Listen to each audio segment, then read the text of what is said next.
செழிப்பு அல்லது ஆசீர்வாதம் என்பது நம்முடைய வாழ்க்கையின் லட்சியமாக அல்ல, அது நம்முடைய வாழ்க்கையில் கர்த்தர் கொடுக்கிற ஒரு வாய்க்காலாக இருக்கிறது.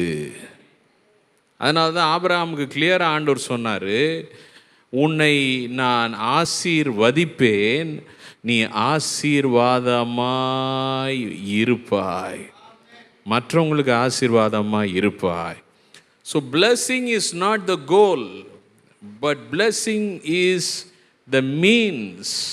ஆசீர்வாதம் என்றாலே அது சுயநலத்திற்குரியது அல்ல.